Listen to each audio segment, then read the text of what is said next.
Eric Mouth, co-president, Jushi, on the Dales Report. All right, I'm joined here with Eric Mouth, who is co-president, co-founder, and board member of Jushi. How are you, sir? I'm very, very good indeed. How are you? Excellent. Great to have you on here today. So you're based out of Brooklyn, New York. How's life been back, I guess, in the big city over the past 3-4 months? Look, I think we were lucky to have a great state, and they did a good job combating which was a really terrible situation here in New York, specifically New York City. But, you know, the great city of New York, people have done a great job in, getting masks on and social distancing. And we're in a pretty good space where we are now. We just got to get this economy going again. It's really difficult to see so many great independent stores in my neighborhood closed, many of them permanently. So, it's hard to see. Yeah. It's human tragedy. It's tough. So let's talk about U.S. cannabis and the story of Jushi. What a great story this is. You guys have pretty much flown under the radar over the past, I would say, year or so, but this is a company that I have found to keep an eye on. You've put together an all-star management team, a footprint across the U.S., an even stronger footprint in the Northeast region of the U.S., obviously in the state of Pennsylvania. So let's talk to my audience and investors out there. Who is Jushi? I think we have to take a little bit of a step back on why did we create this company? There were basically 4 founders.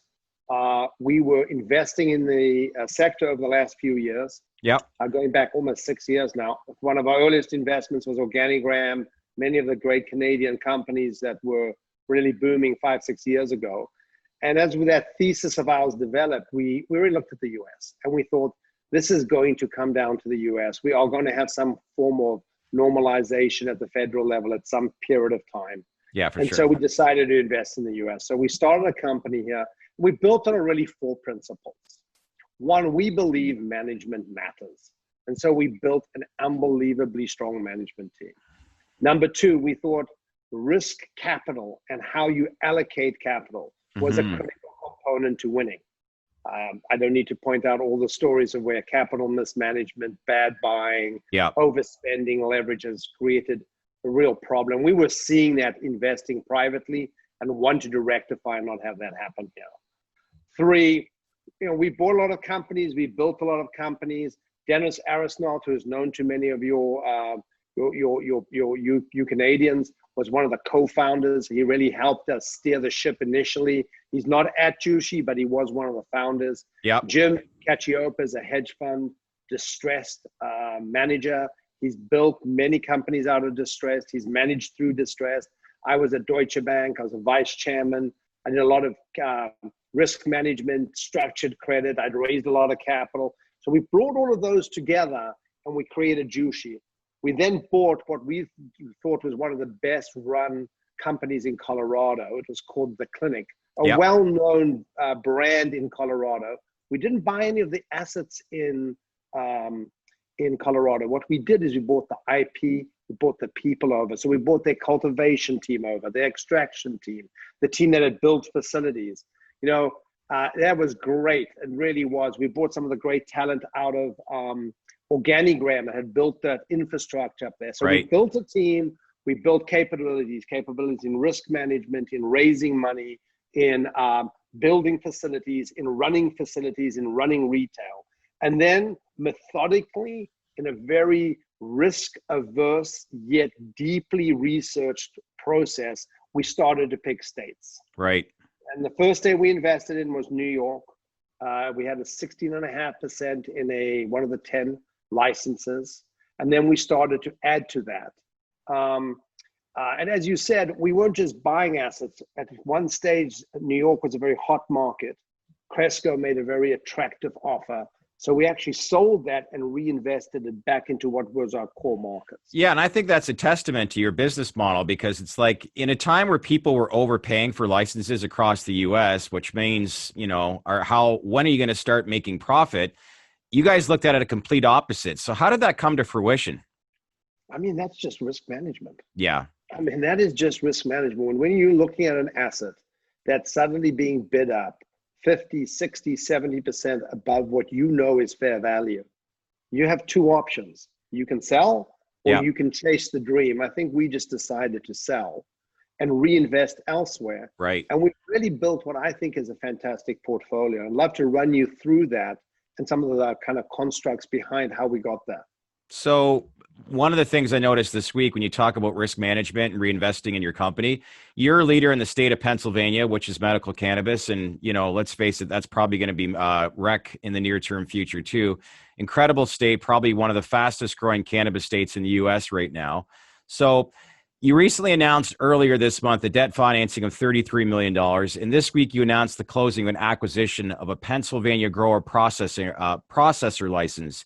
So you used part of the proceeds from the financing to pay for the cash portion of this deal you just closed. So to me, a great example as to the right management team in place and being fiscally responsible and thinking long-term about the business model moving ahead. Yeah, I thank you for that, and I agree with it. In fact, there's a great statistic. We are the only company that has announced the deal, funded the deal, and closed the deal during COVID. I mean, this is the time to be a buyer. Let's be honest. What does Warren Buffett say? You're right. I'm buying when everyone's selling. Right. So yeah, as I think through the portfolio, I think it is critical. We made a decision to go deep in 3 markets, and then have a couple of other markets which we were interested in, but just hadn't found the right deal at the right price. So we're one of the 5 licenses in Virginia. Right. That's actually technically become 4 because MedMen had their license revoked. We actually think Virginia is a sleeping giant. And I'll run you through why. The way that program worked, it's a new program, it's a medical program. Actually, I don't think anyone's technically operating yet we will all be operational by year end. Okay. But that market was broken into 5 regions. Each of you were to operate in your region. You were allowed to deliver into your region. You were allowed to build your facility in your region, but you could not actually build facilities outside of your region, nor were you able to deliver outside of your region. Okay. Now, if you're in the smallest region with the highest population density in the richest part of the state, that to me sounds like a place you would want to have the business. Okay. That's where we are. We're on Health Service Area 2. It's just across the Potomac. It's in places that are well known to some of your listeners, places like Tyson's Corner. Okay. We're in Manassas. It's where the world headquarters too for Amazon goes. Wow. So okay. I don't know if Amazon thinks it's a good place to invest. I mean, Jeff Bezos is kind of a smart guy. I'm going to go with him. Yeah. So here we're sitting, and that when we had that license, we built a 93,000 square foot facility. You had to, when we initially got the license, build cultivation, extraction and processing, and retail in the same building. Right. Subsequently, they have done a number of really wonderful things for the program. They gave each of us 5 additional locations to build retail. Again, 5 in the region you operate. And again, we are in the smallest, most densely populated, richest part of Virginia. And so we think that market's going to kick off. Our facility just passed inspection. We should be up and running by year end. And we think that is going to be an absolutely marvelous market. You can do up to 10 milligrams of dosage, no flower yet, but I think that will come very quickly. It is a Democratic Senate, it's a Democratic House, and it's a Democratic governor. They just decriminalized cannabis. So we think that state's going in the right direction.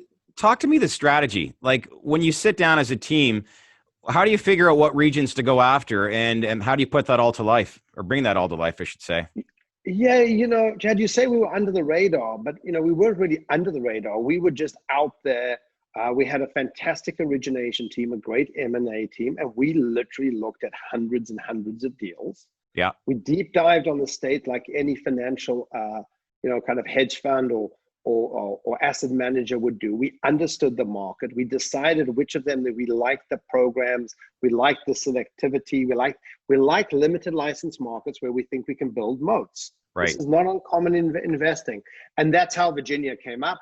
It was a very competitive process around buying that license. We were competing with some of the bigger players, but we managed to convince the team that there was more upside with Jushi than buying someone with a $3 billion, having someone with a $3 billion market cap give you equity. And so again, deep analytics, looking at a lot of opportunities, no different to a way a really world-class hedge fund would look for opportunities. You go out there, you do the analysis, you do the research, you understand the risks, and then you decide to carefully and thoughtfully enter into well-documented deals. Well, it's stories like this that's really going to mature the actual industry as we get more of a stronger footprint of people behind the scenes and how this is all executed. So you've indicated Virginia, you're in Pennsylvania, Illinois as well, along with a number of other states.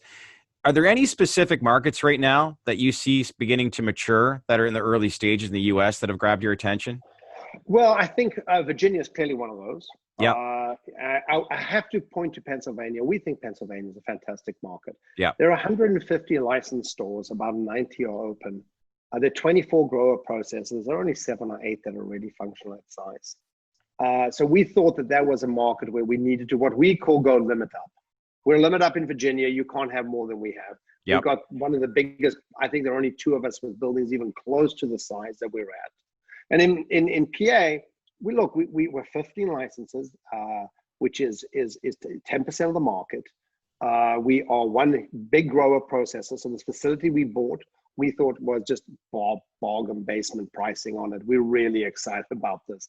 I mean, we spent $37 million for 90,000, 95,000 square foot building, 45,000 of indoor cultivation that's just come online. The expansion just happened for an additional 25 to get to the 45. It's beautifully done, new equipment.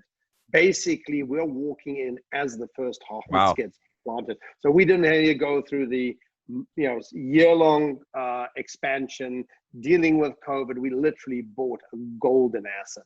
That asset as well, by the way, I think we can add, we've said another 25,000 square foot of indoor, but it's a lot more than that. And we will aggressively grow that. I think it's important to point out, we also, as part of that deal, got the ability to purchase from Vireo, who was the seller, their 3 retail locations, 2 of which are operational. We have an 18-month option on that. And so that could really put us as a very dominant position. There's some regulatory things that we need to do around that. We're not going to rush it, but it's a free option. And, as hedge fund guys or people that work in finance, that there's nothing better than free options. Right. Exactly. And so then just to quickly, then to go to Illinois. Illinois, we've got 2 stores going to 4. As you said earlier, they're the perfect stores. They're in these small towns with no competition around you. Interesting. Which are just absolutely, lines around the block, partly because of COVID, but they're really doing well. It's a great market, and we couldn't be more enthusiastic about bringing the next. We've got 2 more stores coming online by year end. Part 2 with Eric Mouth later this week on The Dales Report.